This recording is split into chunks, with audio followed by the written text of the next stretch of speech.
It's always coming. All right. Good morning, everyone. It's a privilege to stand here today and express our gratitude to Governor Pritzker, the Illinois Department of Commerce and Economic Opportunity, and Intersect Illinois for their unwavering support of Jerseyville and its vision for the future. Your dedication to empowering communities like ours speaks volumes about the kind of leadership that drives real progress. Through your support and investment, you've shown that Jerseyville is not just another small city on the map, but a place of potential, promise, and purpose. The grant funding we have received is not just a financial boost. It is a testament to your belief in our ability to make a lasting impact. These resources allow us to pursue developments that are not only the right fit for Jerseyville, but align with our values, our strengths, and our ambitions. We now lay the foundation for projects that support local businesses, attract new opportunities, and create meaningful jobs, ensuring a brighter future for generations to come. Economic growth has a unique power to bring people together. It transcends differences and unites us around a common goal, which is the well-being and prosperity of our community. Today, we celebrate not just the funding of projects ahead, but the shared commitment to making Jerseyville a thriving hub of opportunity and a place we are proud to call home. So with that, thank you again, Governor, DCEO, Intersect Illinois, for your partnership, vision, and belief in Jerseyville. Together, we are proving that when we invest in each other, there is no limit to what we can achieve. Thank you, and I would like to introduce the Governor of Illinois, Governor Pritzker.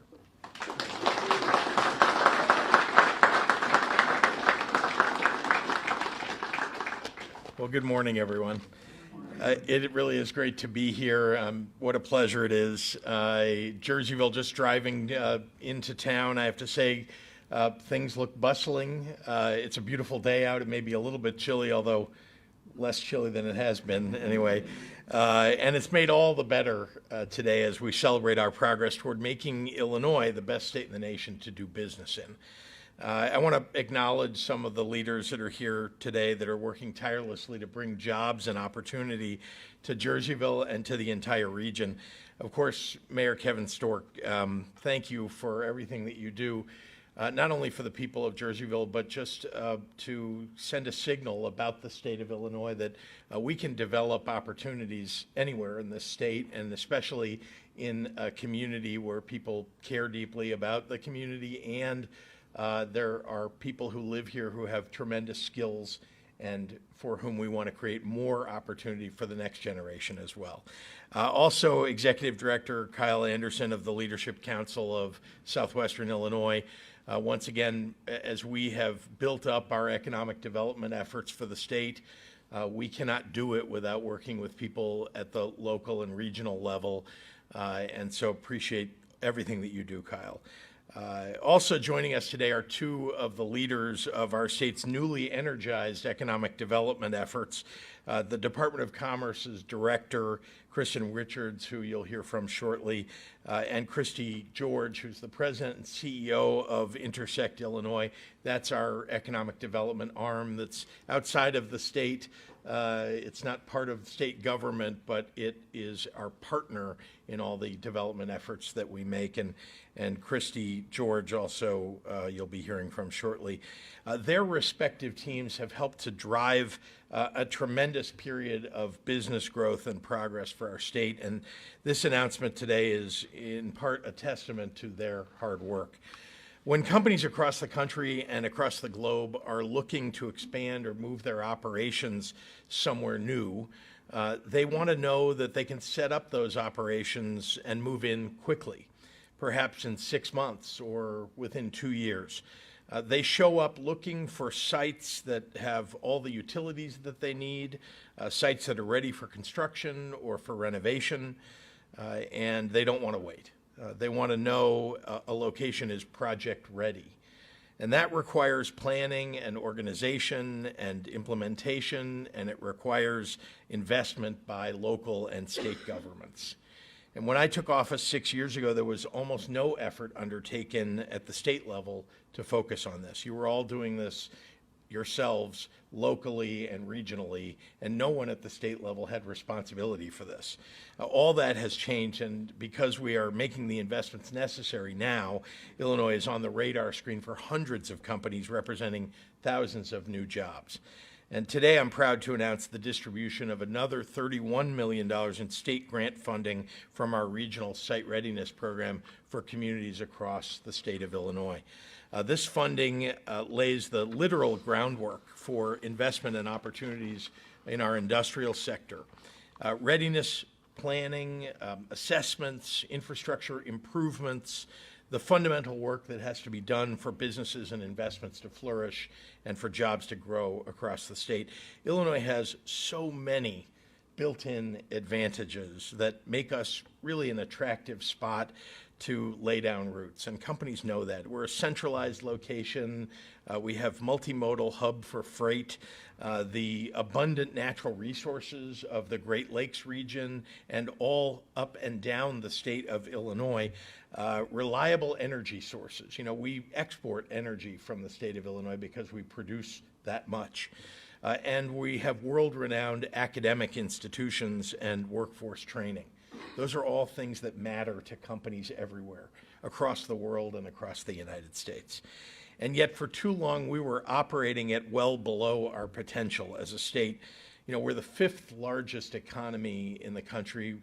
We're tied for fifth or sixth with Pennsylvania for population, although we just announced that, or I should say the Census Bureau announced that we're growing in Illinois, so I hope that we'll be able to beat out Pennsylvania for that title. But as many of you know, I was a businessman before I became governor, and so I knew that there were issues that were holding us back. And I want to mention a couple of them that have nothing to do with site readiness, but they're important to note because we've had to overcome each one of these things. Fiscal mismanagement that had left us with $17 billion in unpaid bills and near junk credit ratings. Infrastructure that was crumbling really across the state, from railways to childcare, and the lack of an organized and comprehensive economic development vision. And over the last 6 years, we've paid off all of our overdue bills in this state. That was not an easy thing to do, $17 billion for a state that has a budget that, you know, at least when I got here, it was about 40, it's about 50 now. But, you know, paying off $17 billion, not an easy thing to do, but we collectively managed to get that done, balancing the budgets and running surpluses. We received 9 credit upgrades for our state. Again, we were on the verge of junk credit status, so getting 9 credit upgrades puts us in contention with other states. And that's the first time, by the way, those 9 credit upgrades in the last couple of years, first time in a quarter century that Illinois has not been getting credit downgrades, but instead getting credit upgrades. And we've upgraded and modernized our roads and our bridges. We have more to do. Water ports, airports, and our child care system for the state. And child care, believe it or not, matters a lot to companies that want to move to a state. They want to know that the families that will work for them have the ability to find child care and not have so many child care deserts. And we're investing in site readiness. So many of the small details that any local leader or business leader will tell you are absolutely essential were neglected by, you know, previous leaders in the state, and we were failing to invest in the foundational elements for growth and for our communities, particularly cities and small towns in central and southern Illinois, often just forgotten or left out and left behind. In every corner of Illinois, there are communities that are overflowing with untapped potential, but don't have the resources and the support that you need, that they need to realize their full potential. So now, standing in front of you, I'm happy to say a whole lot has changed. We have a lot more to do. I never want to say about Illinois that we've fixed it all, you know, but making progress is a big deal. And we're investing in our sites. We're thinking about the future. We're growing our economic development efforts across the state, and the results speak for themselves. I'm just going to give you a couple of statistics that people don't often hear, but they are true. That Illinois now ranks #1 in the Midwest for new business creation. Nobody ever said that, at least not as far as I can remember, about Illinois. We're #2 in the nation now for corporate expansions and relocations. Again, a big deal and a lot of progress. And this is a big one to me anyway. CNBC has a list that they put out every year called the best states for business. And when I started as governor, we were 30th out of 50 states. That's not that great. It's not awful, but it's not great. And now, today, we are 15th out of 50 states.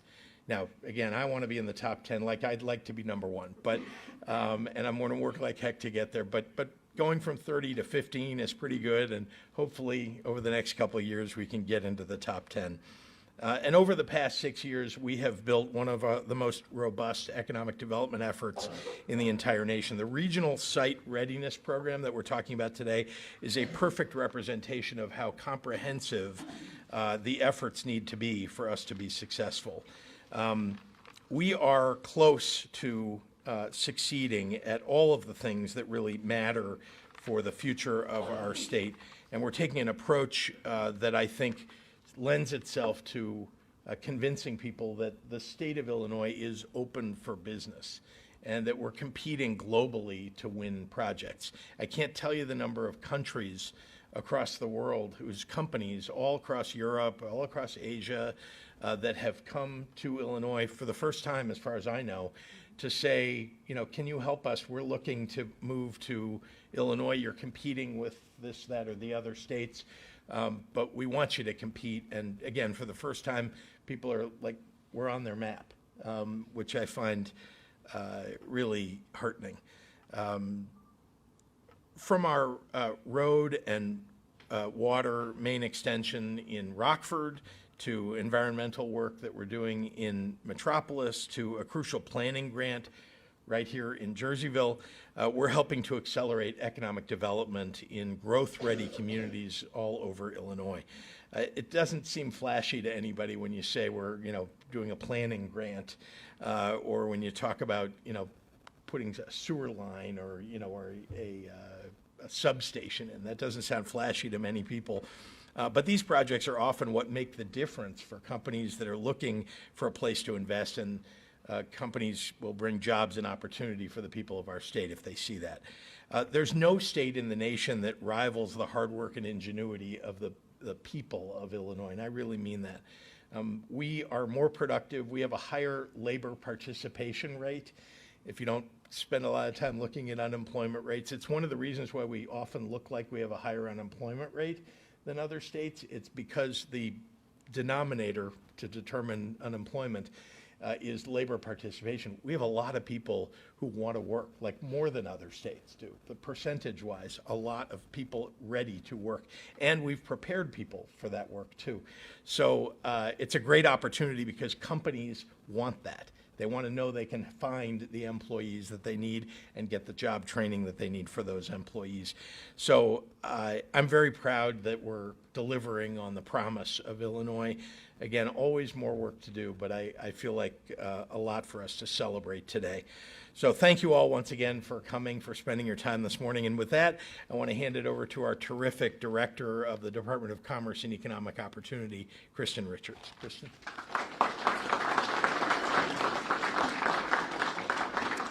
Thank you, Governor Pritzker, for that introduction, and good morning. My name is Kristen Richards. I'm the Director of the Illinois Department of Commerce and Economic Opportunity, or DCEO. I'm a Southwestern Illinois native, and I am very happy to be here to announce the $31 million Regional Site Readiness Program Awards to support 24 sites across the state, including right here in Jerseyville. Now, DCEO's mission is to create economic development opportunities across Illinois, and we do this by creating good public policy that drives investment and by listening to our economic development partners, some of whom are with us here today. Under Governor Pritzker's leadership, Illinois has truly been on the rise, in no small part due to the smart decisions we are making to invest in our communities, our infrastructure, and our workforce. In August, DCEO released our state's 5-year economic growth plan, building on a successful plan that over the 5 years prior saw our state's economy eclipse the $1 trillion mark, and Illinois secure billions of dollars in capital investment. Site readiness is now a focus of our growth strategy, and the $31 million we are announcing today will help attract new jobs and ensure Illinois maintains its competitive edge. Regional site readiness, along with our mega sites program from 2023, targeted workforce programming, and new manufacturing training academies are all just a few examples of what we are doing as a state to ready ourselves to meet the needs of current and future employers. And to companies looking for a location to expand or locate, our message is very clear. Illinois sites are shovel-ready, and with our top-ranked infrastructure, the best workforce in the Midwest, and the commitment from state leaders to help make your project a success, there is simply no better time to live, work, and do business than right here in Illinois. I'm grateful for Governor Pritzker and our partners in the Illinois General Assembly continuing to give DCEO the resources we need to make announcements like today possible. And I want to thank my colleagues from DCEO, Kaz Peters, Emily Rhodes, Tracy and Derek from here in the region for your very thoughtful approach to program design. And with that, I'm very happy to introduce my partner in state economic development, Christy George from Intersect, Illinois. Good morning, everyone. Y'all could do better than that. Good morning. Today's a good day. Well, thank you so much, Mayor Stork and the Jerseyville EDC for hosting us. My name is Christy George. I am the president and CEO of Intersect Illinois, the state's economic development public-private partner focused on business attraction. We are truly excited to witness the success of the state's regional site readiness program. This initiative marks a pivotal step in ensuring that Illinois remains at the forefront of economic competitiveness, positioning the state to attract the jobs and investments of tomorrow. This program aligns perfectly with our broader efforts to make Illinois the premier destination for business growth. Through our vetted sites program at Intersect, we have proactively identified and prioritized key locations across the state. Sites with the right combination of acreage, utilities, logistics, and workforce availability. By focusing on these critical factors, we streamline the site selection and development process, ultimately saving businesses valuable time and resources as they expand or relocate.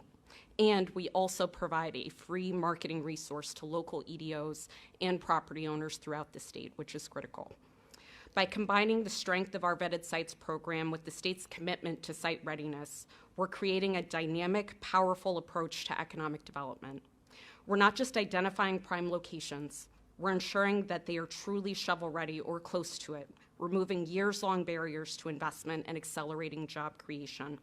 We encourage all of the grantees announced today and all of the grant applicants to work with Intersect Illinois to analyze and market your sites through our vetted sites program, or otherwise submit your sites to be listed in our real estate database that includes over 1,600 properties and represents 76 counties throughout the state. Together, we will build a stronger, more competitive Illinois, one that is well equipped to lead the economy of the future. Now, lastly, I'd like to acknowledge a few key partners in the room.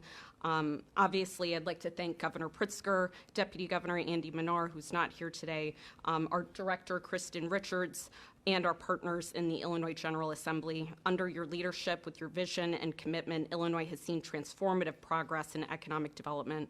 In the last year alone, we have seen more than $12.5 billion with a B in private investment, and Illinois continues to rank in the number 2 in the nation for corporate investments for the second year in a row. It is your investment in infrastructure that has created a strong foundation for all of Illinois to thrive. And I'd also like to acknowledge our partners at Ameren, Illinois, including the CEO, Lenny Singh. Thank you so much for your investment as well. With that, I'd like to introduce Kyle Anderson at the Leadership Council of Southwestern Illinois.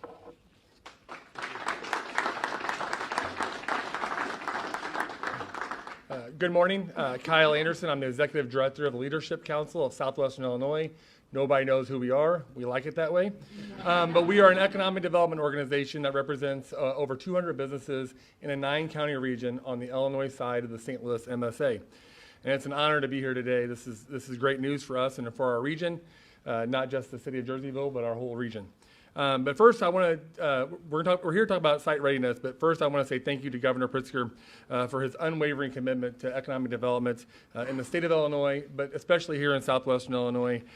He's brought real, tangible progress to our communities and paving the way for a more prosperous future for our businesses, our families, and our working men and women. So thank you. when businesses look to locate their business or expand, they're not looking just for a spot. We have the greatest workforce, like it was mentioned. We have over 57,000 veterans who live in this region, in the St. Louis, Southwest Illinois region, that we have the greatest trained workforce America can train. So they're looking for more than just that even. We compete every day on the workforce, but we have the best workforce. But they're looking for sites. This means locations with the infrastructure, the zoning, the resources in place to support immediate development. Without site readiness, we risk out on losing out to our competing states, and we lose out on bringing good paying jobs and stronger local economies. That's why investing in site readiness is one of the smartest economic development strategies we can pursue. By preparing industrial parks, commercial corridors, underutilized properties with the needed infrastructure like utilities, roads, broadband, we are making it easier and faster for private companies to say yes to Southwestern Illinois. This means more private investment. They're ready to invest now. So companies are more likely to build where the groundwork has already been laid. I've always said that private investment follows public investment, and this is true here. Faster job creation with sites ready for immediate development. We reduce delays and bring jobs to our communities. And revitalizing communities. So these site readiness in blighted areas is huge for redeveloping our core cities. So we've already seen this strategy work across the country and right here in Southwestern Illinois. We've attracted manufacturers like Boeing, Tyson, logistics centers, Amazon, Worldwide Technology, and more. And these businesses bring not just jobs, but long-term stability and growth. So again, and finally, on behalf of the businesses in Southwestern Illinois and the families who work here, they lay their roots here, raise their kids here, I want to say thank you to the governor again for his vision and commitment to inclusive economic growth, and we're helping to build a stronger Illinois for everyone. So now I'm going to hand it over to the man with the answers for a little bit of question and answer. Well, thank you, Governor. I don't know if I have the answers, but I'll take some questions from the media. Yeah. Different kind of grants, but you were outspoken yesterday about the impact of the federal freeze from the Trump administration. Yeah. Do you have a better idea today of what that could mean if the courts don't overrule his ability to enact that? Yeah, I think every hour that's gone by, we've learned more about what it would mean. And it, honestly, what was proposed would be devastating for not just Illinois, but for states all across the country. And this is not a political statement, it's a fact. Whether it's a red state, a blue state, a purple state, we rely on so many things just for daily living. I mean, veterans services that would be cut off. The Head Start programs and child care support that would be cut off. We had a child care facility yesterday, a Head Start facility, that had they not turned it back on because of a lot of pressure that was brought on the Trump administration to bring it back, there was one particular Head Start program that would have closed their doors because you have to access the repayment system, the reimbursement systems at the federal government level, and they had shut those off on the theory that, well, we're going to review things, and over a few weeks we'll let you know whether or not you can continue to get funded. That doesn't work, and it doesn't work for Medicaid. We all know somebody who's on Medicaid. Maybe it's somebody's senior, somebody's grandmother, and maybe it's just a family that's fallen on hard times. Medicaid is a multi-billion-dollar program. We provide billions of dollars, and it's matched roughly 50-50 by the federal government. If you can't access that program, that's billions of dollars that the local providers who will provide medical services to people can't provide because they aren't going to get paid. So I'm just giving you a few examples. I tell you there are 2,000 programs. I mean, I did not know this beginning yesterday morning when we saw that this was happening all of a sudden. 2,000 programs, and I've given you a couple examples, but Meals on Wheels. Some of us know people who get Meals on Wheels. That program is federally funded. So I'm just giving you some examples, but there is a list online if you're ever interested of those thousands of programs. And I am I'm pretty sure that they received a message yesterday from across the country that this is a bad idea. Fine, review all the programs. Let's make sure we're doing it efficiently and effectively, but don't shut off the programs while you're reviewing them. And, come back to us and we can all talk about, what it is that they're trying to accomplish and figure out what works, but don't take away these vital services. Are you concerned that Illinois, as a blue state, would have contingencies on federal aid moving forward? So this upsets me, this whole conversation, because, once you get elected, I get it. You run in an election and it's, it's the Republican candidate against the Democratic candidate, and, you're battling it out. It's a battle of rhetoric, and finally the voters vote. Then you take office. Your responsibility is to all of the people that you lead and represent.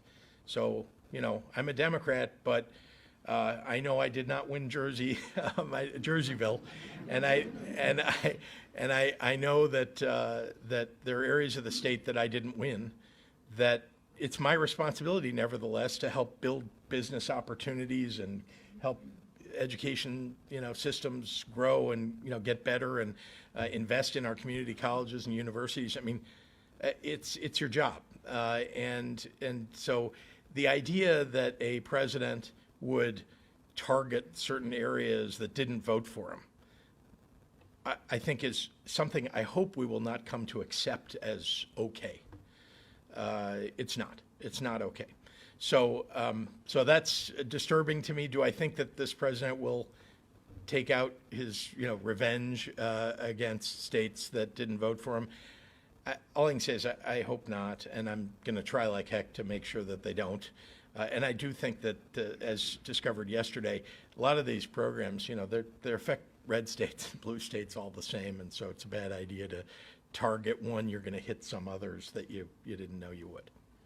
One more. Yes, sir. You talked about the work still left undone. When should voters expect to hear your decision about 2026? About whether I'm running for re-election? Oh, boy. Should I make an announcement here about what I'm running? By the way, you could go day to day and decide. Yesterday was a day when you would have said, maybe not. It was a tough day yesterday, dealing with that problem we just talked about. I have to make a decision over the next few months. I've been very fortunate. I think everybody's heard me say this before, but I have loved the job. I have. The idea of being able to wake up every day and be able to make people's lives better, work on problems that people are facing, try to protect people, that's just such a privilege and an honor. And, no matter what political party anybody belongs to or, what their beliefs are, I mean, the idea of lifting up the people of Illinois and putting us in a better position excites me and should excite somebody who will serve as governor. So that's one thing that would keep me in the job, but families go through a lot. The families of politicians go through a lot that they shouldn't have to. They didn't, choose necessarily to be in that life. So that's part of the decision-making process. And of course, the other part is what's ahead? What could we accomplish if we kept going? What are the things? Are we on the right trajectory, and can we accelerate that trajectory? And, is that something that I could be more effective at than others? So those are all things that I think about, but I don't have an answer for you today, but I promise over the next few months I'll have to make a decision and I'll let you know. You might be the first to know. I'll come right back here and announce, Any other questions? Any other members of the media? Okay. Thank you all very much for being here today, really. Yeah.